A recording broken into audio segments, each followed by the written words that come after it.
This question's for both of you. Since doing the Bumblebee and Perceptor and the fandom that you know now, how has it changed you and inspired you in real life?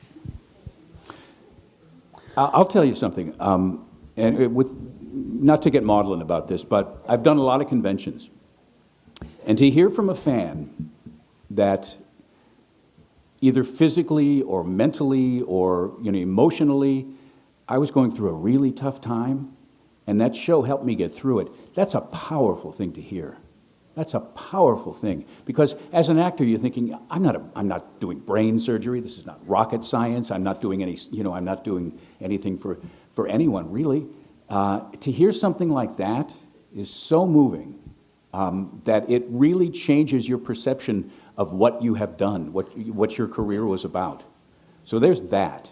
That's a biggie for me. I don't know, Paul. Oh yeah, no question about it. I mean, whenever I hear an actor complain about doing a con or something like that, it's like, number one, shut up. And number two, and I've said it to some of you personally, that without you, we're nothing. Yeah. I became an actor because I wanted to affect people. I wanted to have an effect on them. When you're doing stage, you get that response right away. Either they love you, or they think you're okay, or they don't like your character, or whatever. You know that response. Doing conventions and finding out that something you did, however long ago, has affected someone's life or meant something to them. Number one, it's incredibly gratifying. It's humbling, more than I think you know. It truly is humbling to us and for us. And it's also, and it inspires me to do my best work. It's like, don't think that you're doing something just for a buck, or that you're selling a toy or something like that. That may be what it was.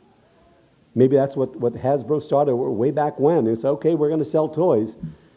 But it's so much more than that. So I take none of this for granted. And my wife will tell you, every frickin' day, I'm thankful and grateful and humbled by the effect of what we do. And to me, it happens to me. I told somebody earlier that there are moments in your life, it's often when you're younger, that change you or mean something so much to you. I said it earlier.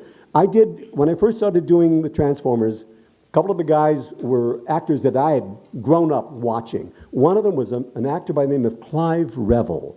Clive Revill was a Broadway and London star. He was the first Fagin in the musical Oliver. And I was like, oh my God, I'm working with him. And 6 months ago in Burbank, we did another TFcon, and he was there. He's 89 years old.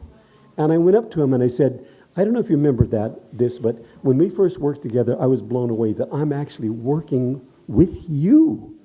And he said, oh, dear boy, come here. And he put his hands on my shoulders. He said, close your eyes.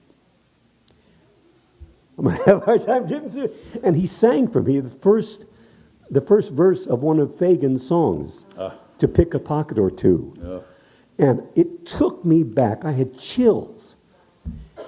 And so there are times when a child will come up and say, we'll say, close your eyes, and I'll do Grandpa Max, or I'll do Perceptor or something, a line.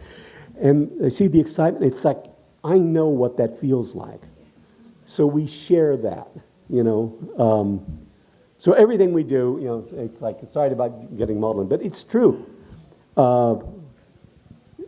We love doing this because we appreciate you. Okay, that's enough.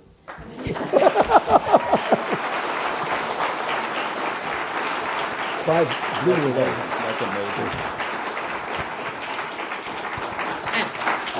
I apologize for hogging the microphone, but as I told you gentlemen earlier, that I just got out of the Navy in June and I was on my last tour. And when when I got into Transformers, like hardcore.